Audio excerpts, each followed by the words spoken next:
고난이 축복이 되고 은혜가 되게 하셨다. 그래서 찬양한다. 이 고백이 굉장히 아름다운 고백이다. 그렇게 생각합니다. 어쨌든 찬양을 통해서 큰 위로와 또 소망을 우리에게 주고 또 은혜 받게 한 이 모든 일을 주님께 감사를 드립니다. 특별히 오늘 말씀을 가지고 나누는데 사실 말씀이라고 하는 것이 어렵습니다. 왜냐하면 이 말씀은 하나님의 생각이잖아요. 하나님의 마음인데 보잘것없는 인간이 하나님의 생각을 이해를 한다는 것 자체가 매우 어려운 작업이에요. 그래서 주님이 말씀해 주시고 또 깨닫게 해 주셔야만 그 어느 정도 안단 말이에요. 그런데 오늘 본문은 좀 더 유별나게 어려웠습니다. 말씀 보는 것이 사실 해결하는 것이 쉽지 않는데 특별히 오늘 본문은 많은 부분에서 힘이 들었고 그래서 많은 시간을 가지고 기도하면서 답을 찾으려고 애를 썼던 본문 중에 하나입니다. 그러면서 받은 은혜에 따라 오늘 또 말씀을 전할 텐데 같이 주님의 말씀을 통해 은혜 받을 수 있는 그런 시간 되기를 원합니다.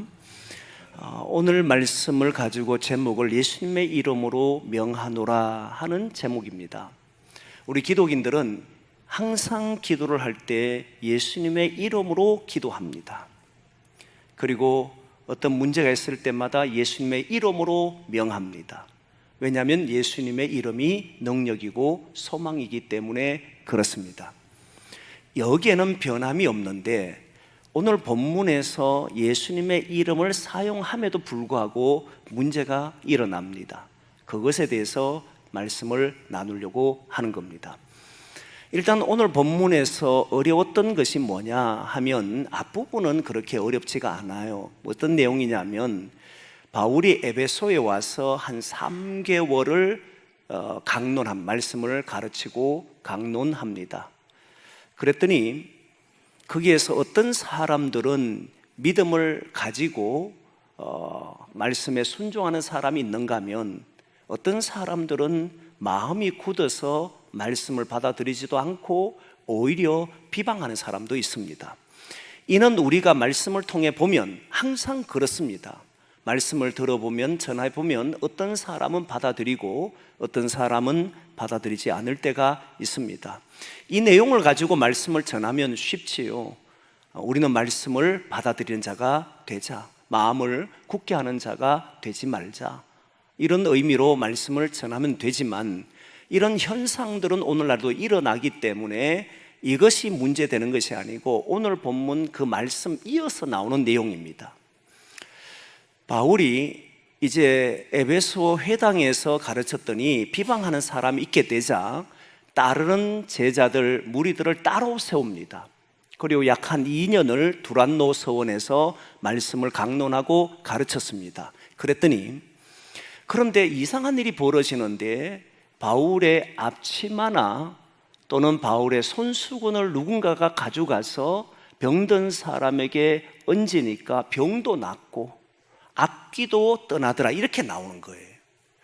언제부터인지는 알 수는 없습니다. 바울이 복음을 전하는 시점부터 시작해서 이런 일이 일어났는지 아니면 2년 가까이 되었을 때 이런 일이 일어났는지는 알 수는 없어도 저는 내용을 흐름의 전개를 봤을 때는 바울의 앞치마나 바울의 어떤 손수건을 가지고 병자에게 얹어서 낫게 되는 현상은 거의 복음을 전하고 2년 넘었을 때 그쯤 됐을 때 일어난 것이 아닐까 생각은 합니다. 문제가 되는 것이 뭐냐면 바울이 입었던 앞치마, 그 앞치마는 이 바울은 장막 만드는 일을 했잖아요. 그러니까 음식을 만드는 그 앞치마가 아니고 장막 만들 때 앞치마를 하고 만듭니다. 그러다 보니 이 앞치마가 있는 거예요. 그런데 사람들이 바울의 앞치마를 가져가고 그리고 바울의 손수건을 가져가서는 병든 자에게 얹는 겁니다. 그런데 병이 나아요. 악기가 떠나가요. 여러분, 이 사실을 받아들이기가 쉽습니까? 저는 받아들이기가 어려웠습니다. 왜냐하면 바울이 입었던 앞치마나 바울이 가졌던 손수건으로 병자가 낫는다면 제가 믿는 믿음과는 완전히 다르기 때문이에요. 제가 믿는 믿음은 예수 그리스도를 통해서 예수 그리스도의 이름이 능력이요 구원이라고 믿지, 앞치마나 손수건이 능력이라고 생각하지는 않습니다. 만일 바울이 가진 앞치마나 손수건에 주목하게 되면, 신앙인들이 그렇게 주목하면 언제나 주님의 이름에 대한 능력이나 거기에 주목하는 것이 아니고 그 능력을 행하는 사람을 주목할 수밖에 없습니다.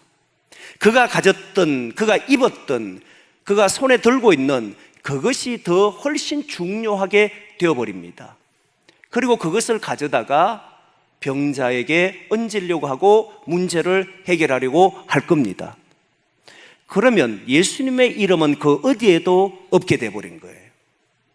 제가 믿는 믿음이요 성경에서 하는 말씀은 예수 그리스도의 이름으로 모든 구원이 일어납니다. 바울의 손수건이, 바울의 앞치마가 그런 일을 일으켰다고 저는 생각하지를 않습니다. 모든 기독인은 결국 예수님을 바라봐야 하는 것이 분명합니다.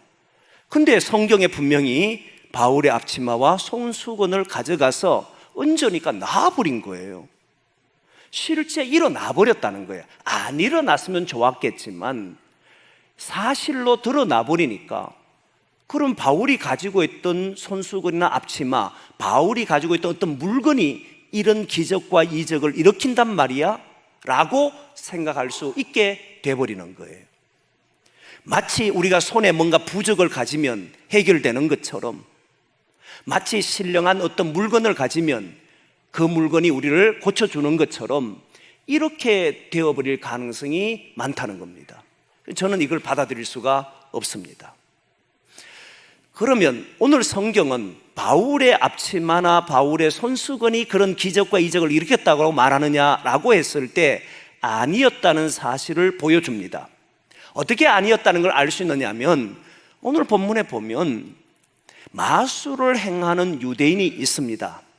유대인이 마술을 행한다는 것도 사실 참 이해하기 어렵지만, 어쨌든 마술을 행하는 어떤 유대인이 그 광경을 보고, 그리고 또 제사장 스게와의 아들 7명이 바울에게 있던 앞치마와 손수건이 그 사람들이 가져가서 병든 자에 얹어서 낫는 것을 보고 바울에게 가서 나에게도 앞치마를 하나 주세요, 나에게도 당신이 가지고 있는 물건 하나 주세요, 손수건을 주세요 라고 말하지 않고, 마술을 행하는 유대인 제사장 스게와의 7 아들도 물건이 아니라 예수님의 이름을 불렀더라, 이렇게 나와요.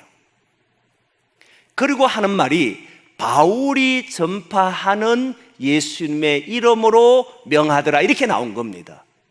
그러면 지금 많은 사람이 손수건과 앞치마를 가지고 기적을 일으켰지만, 그러나 다른 사람들이 볼 때 손수건이나 앞치마가 기적을 일으켰다는 것으로 보지를 않았고, 바울에게 뭔가가 있었는데 그 뭔가가 예수의 이름으로 되었다라고 생각했기 때문에 바울이 가지고 있던 물건을 취하려고 한 것이 아니라 예수의 이름으로 말을 했다라고 저는 봅니다. 그럴 거라고 생각해요. 만일 마술을 행하는 유대인이든 제사장 스게와의 7 아들이든 바울이 가지고 있었던 어떤 물건이 그런 능력이 있다고 생각했으면 바울에게 찾아가서 그 사람의 소지품 중에 하나를 달라고 했을 겁니다. 그런데 그러지 않고 예수의 이름으로 했다는 사실은, 바울이 하는 행위가 예수님의 이름으로 하는 행위였다는 사실을 알고 그들도 예수의 이름으로 하면 되는구나 라고 생각했다는 겁니다. 그러면 이건 이해가 돼요. 그러나 문제는 그 다음부터 더 심각해집니다. 예수의 이름으로 했는데 바울은 기적이 일어나고 마술을 행하는 유대인이나 제사장 서거의 7 아들은 기적이 일어나지 않더라는 겁니다. 똑같은 예수의 이름이라는 거예요. 그래서 이렇게 얘기할 수 있습니다. 사람들은, 주석학자들도 그러고 대부분 사람은, 저도 그렇게 생각합니다. 이들은 주문 형식을 했을 것이다. 고대 사람들이 마술을 행할 때 또는 미신적인 행위를 할 때 보면 주문의 형태를 합니다. 신의 이름을 부르든지 같은 이름을 반복하며 그렇게 행하는 악한 것들의 이름을 부르면서 도와달라고 합니다. 주문을 하게 돼 있어요. 계속 이름을 반복하면서 주문하는 형식을 행하는 것이 고대 마술사들이 행하는 행동이었습니다. 그렇게 행했던 거예요. 그래서 사람들은 예수의 이름을 주문 형식으로 해서는 안 된다라고 말하는 사람이 있습니다. 인격적인 관계로 예수님을 불러야 되는 것이지, 인격적인 관계가 아닌 주문 외워두시 예수님의 이름을 부르면 안 된다라고 말합니다. 여기에는 문제가 있지 않습니까? 뭐냐면, 분명히 성경은 누구든지 예수의 이름을 부르는 자는 구원을 얻는다라고 하는 말씀을 했단 말입니다. 누구든지입니다. 이것은 어떤 특별한 사람이 부르기에, 바울이 부르기에 되고 바울이 아닌 다른 사람이 부르기에 안 되는 것이 아니라 누구든지 예수님을 찾는 사람은 구원의 역사가 있다고 성경은 이야기했단 말입니다. 그러면 오늘 마술사라는 사람이 행하였던 예수의 이름을 부르는 것이나 서게와의 아들 7명이 예수의 이름을 했다면 기적과 이적이 나타나야 하는데 왜 나타나지 않는가 하는 문제가 일어납니다. 그래서 쉽지가 않았다는 거예요. 그래서 조금 전에 얘기했던 것처럼 예수님의 이름으로 하는 기도를 주문식으로 해서는 안 된다라고 이야기하면 모든 문제가 해결될 것처럼 보입니다. 예수님과 관계가 인격적인 관계가 돼야 된다는 것도 말이 됩니다. 저도 제가 우리 아이들이 5살, 3살 때에 기도에 대한 고민을 하고 있을 때 한번 간증한 적이 있습니다. 그때 설교를 하는 시간이면 저는 방의 문을 잠굽니다. 왜냐하면 왔다 갔다 하면 집중이 되지 않기 때문에 일단 차단하고 말씀에 집중을 합니다. 그런데 5살짜리, 3살짜리가 아버지를 보고 싶잖아요. 그래서 방문을 두드립니다. 아버지 문 열어줘요. 두드려요. 근데 5살짜리는 그래도 말귀를 알아들어서 아들아, 지금 내가 시간이 이렇게 가지고 있는데 어렵다. 조금 뒤에 놀아줄게 하니까 알아들어요. 갔습니다. 근데 둘째는 3살짜리인데 이건 막무가내예요. 막 두드립니다. 문 열어달라고. 그래서 제가 아들아, 첫째 아들한테 하는 것처럼 말을 했습니다. 그런데 안 통해요. 무조건 계속 두드려요. 문 열어달라고. 그러니까 이게 마지 못해서 열어줬습니다. 안 열어주고는 못게 베기는 거예요. 그런데 그때 제가 생각했던 것이, 내 방에 와서 이렇게 문을 두드릴 수 있는 사람은, 나와 관계가 없는 사람은 할 수 없다는 생각을 하게 됐습니다. 저들이 나의 자식이니까 저렇게 해도 되는구나, 그렇게 찾으면 되는 것이구나 하는 것을 깨달은 적이 있어요. 이렇게 관계가 되어 있지 않는 사람이 제게 와서 부탁을 한다고 제가 그 문제를 들어주지는 않습니다. 들어줄 수도 있지만 쉽지 않는 이야기잖아요. 그래서 인격적인 관계, 이런 관계가 되어 있을 때에 이런 기도의 기적이 일어나는구나 하고 말할 수 있는 거예요. 그러나 여기에 큰 함정이 있습니다. 문제가 있어요. 여기에 얼마나 큰 문제가 있는지를 보시게 되면 저도 그 문제 때문에 놀랐던 겁니다. 여러분, 저와 여러분들이 기도할 때 예수의 이름으로 기도하지 않습니까? 밥을 먹을 때든 교회 와서 기도할 때든 조금 전에 예배 때 할 때 저도 기도하고 장로님도 기도하는데 예수님의 이름으로 기도하지 않습니까? 다 그렇게 기도합니다. 그런데 여러분 보시면 응답이 되는 경우도 있지만 안 되는 경우도 많지 않습니까? 예수의 이름으로 부르는데 왜 우리는 기도했을 때마다 많은 사람이 가슴 아파하고 힘들어하는, 신앙하는 사람들이 어려워하는 내용 중에 하나가 뭐냐면, 왜 하나님은 나의 기도에 응답해 주지 않습니까? 왜 내가 주의 이름으로 기도하는데 이런 역사가 일어나지 않습니까? 자녀들의 문제를 가지고, 질병의 문제를 가지고, 가정의 경제적인 문제를 가지고 하나님 앞에 나와 기도하고 마지막 그 기도의 마지막은 예수의 이름으로 기도합니다라고 했음에도 불구하고 여전히 해결되지 않은 채 우리는 살아가야 합니까? 라고 하는 이 질문 앞에 서버리면 사실을 답하기가 어렵잖아요. 오늘날 수많은 사람들이 이것 때문에 고민하지 않습니까?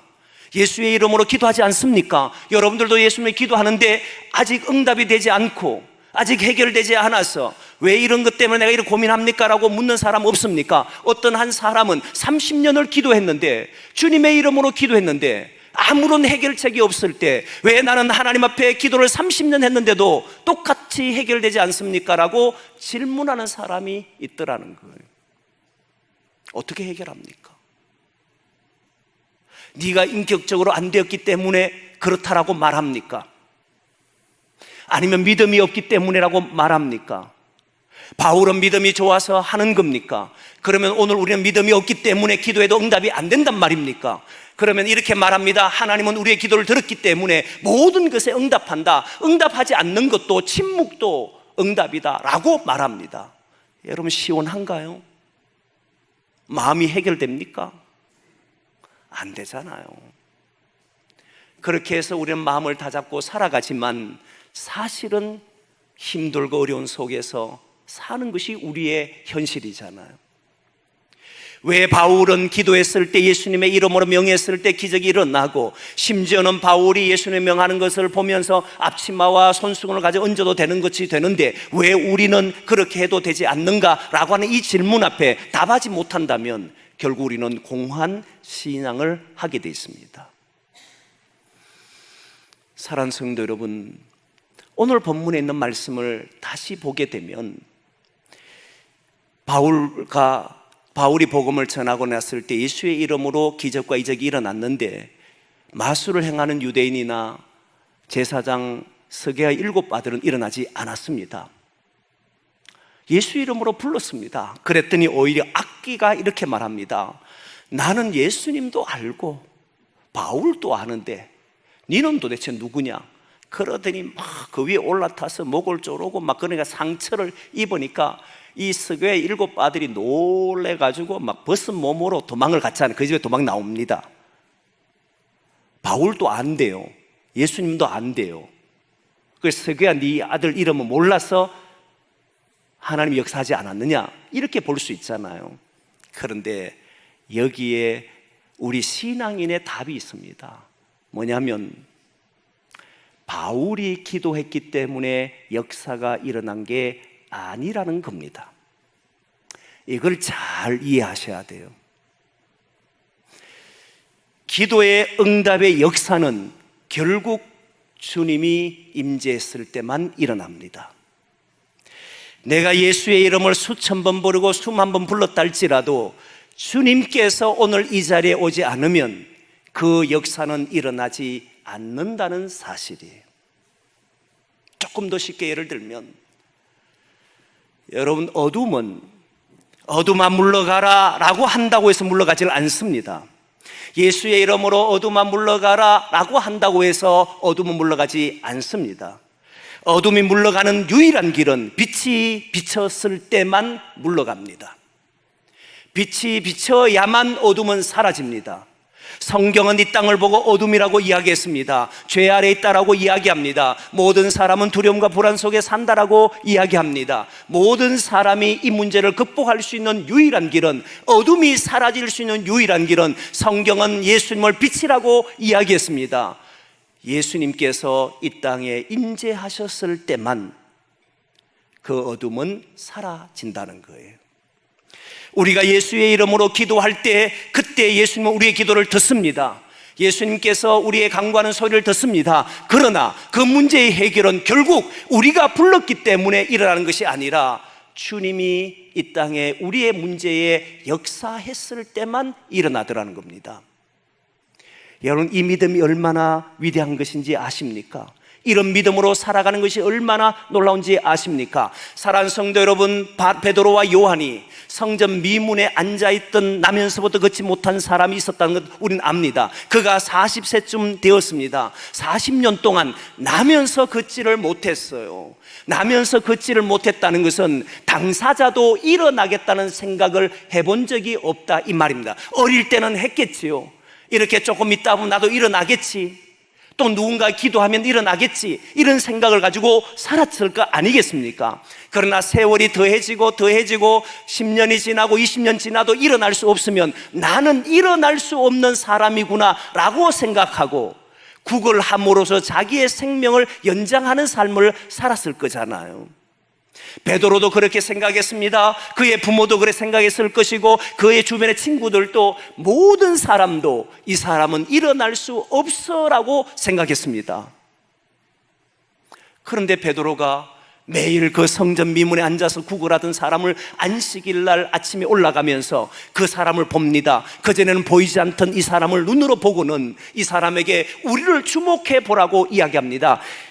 나면서 걷지 못한 사람은 그렇게 생각했을 겁니다. 베드로가 뭔가 한 푼이라도 주려는가 보다, 많은 사람 지나가지만 저 사람 내게 뭔가를 주려고 하는 거구나, 이런 생각했을 거 아니겠습니까? 그때 베드로는 나는 내게 은과 금은 줄 수 없으나 나는 내게 예수의 이름으로 일어나라고 외쳤지 않습니까? 여러분, 지금도 나면서 걷지 못한 사람이 있으면 우리가 예수의 이름으로 일어나 그러라면 일어난다고 생각합니까? 내가 부러지져도 일어난다고 생각하지 않습니다. 저와 여러분들이 아무리 불러도 일어날 수 없다고 생각합니다. 그러나 그 자리에 주님이 계신다면, 어둠을 이기시고 병든 자를 치유하시는 주님이 함께 하신다면 그 사람은 일어나게 되는 줄 믿습니다. 이게 우리의 신앙이란 말이에요. 나는 힘이 없습니다. 능력이 없습니다. 그러나 주님이 오늘 이 자리에 있기만 하면, 주님이 오늘 우리의 삶에 들어오시기만 하면 나는 나의 모든 문제가 해결될 줄 믿습니다라고 하는 믿음을 가지고 사는 사람이 저와 여러분이잖아요. 그렇다면 여러분, 인격적인 관계가 됐기 때문에 응답하고 그런 게 아니라 오늘도 주님이 우리의 소리에 응답하시는 그 역사가 모든 것을 일으킬 수 있다는 것을 알게 하잖아요. 그러면 여러분 보십시오. 포기하겠습니까? 어떤 사람이 기도했는데 기적이 일어나요. 저 사람이 기도했을 때마다 문제가 해결돼요. 근데 나는 기도해도 해결이 안 돼요. 그럴 때마다 나는 능력이 없구나, 저 사람은 능력이 있구나, 저 사람 뭔가 다르구나, 나는 뭔가 부족하구나, 자기 자신을 초라하게 여길 겁니까? 역사하시는 이는 주님이신데, 내가 아니라, 바울이 아니라 주님이신데 왜 우리가 다른 사람을 비교하며 나는 기도에 응답하지 않는다라고 스스로 자기를 낮추며 자존심 무너지며 삶의 모든 것이 허물어지겠습니까? 오히려 주님이 역사하신다고 믿으면 오늘 또 우리는 예수의 이름으로 선포할 수 있게 되는 줄 믿습니다. 바울을 보십시오. 바울도 여러분 보면 많은 기적을 일으킵니다. 그러나 자신이 병들었을 때 그 병을 위해서 수없이 기도하지만 그 병의 치유를 받지 못합니다. 해결하지 못합니다. 이는 바울이 능력이 있기 때문에 일어난 일이 아니었다는 걸 알 수 있잖아요. 베드로도 수많은 사람을 치유합니다. 그러나 안 될 때도 있잖아요. 이 모든 일은 바울이나 베드로의 문제가 아니라는 거예요. 주님이 역사하시면 일어난다는 거예요. 주문을 통해서 일어난다고 생각하는 사람, 여러분, 저는 이상한 사람이 제사장 서거의 7 아들이라 생각합니다. 제사장은요, 주님을 섬기는 사람, 하나님을 섬기는 사람이잖아요. 하나님 앞에 예배하는 사람입니다. 근데 이 사람이 주문을 외우듯이 했다라고 생각하지는 않습니다. 이 사람은 어떻게 했느냐라고 저는 이렇게 생각합니다. 늘 보면 이들은 아브라함의 하나님, 이삭의 하나님, 야곱의 하나님이라고 했습니다. 아브라함의 하나님이 이곳에 임재해 주십시오. 야곱의 하나님이 이곳에 임재해 주십시오. 그러듯이 바울이 하는 행위를 보면 예수의 이름으로 되는 줄 알았습니다. 내가 부르면, 주문을 외우는 사람도 내가 하면 되는 줄 알았습니다. 많은 기독인들도 예수의 이름으로 내가 기도하면 되는 줄 알았습니다. 아니요, 주님께서 역사해야만 일어나는 일이더라, 이 말이에요. 그럼 여러분 삶에 돌아가셔서 내가 포기해버리고 더 이상 이 문제는 해결되지 않을 것 같아, 내가 노력해도 안 돼, 나는 무능하구나, 나는 참으로 힘이 없구나, 내가 도울 수 있는 은혜가 없구나 라고 생각하지 말고, 오늘도 이곳에 주님이 임재하시면 주의 역사가 일어날 것을 믿고 기도하시라. 주의 이름으로 선포하시라. 예수의 이름으로 명하노니 모든 것이 떠나갈지어다라고 기도하시라. 그때 우리 주님이 역사하시게 되면 저와 여러분의 삶의 문제는 구원받는 놀라운 일이 일어나게 되는 줄 믿습니다. 예수의 이름이 능력이지 내가 부르짖는다고 나에게 능력 있는 게 아니라는 거예요. 그래서 오늘 이 말씀을 붙들고 저와 여러분의 삶에 돌아가서 모든 문제 앞에서 나의 능력 때문에 하지 못한 일이 있을까 두려워하고, 나는 이게 한계이구나, 내가 이렇게밖에 살 수 없구나, 여기에 빠져 살지 말고 주님은 우리의 소망입니다. 우리의 능력입니다. 나는 오늘도 주님을 믿고 살겠습니다. 그런 믿음으로 모든 문제를 대하셔서 주의 역사를 보는 저와 여러분 되기를 소망합니다. 기도하겠습니다.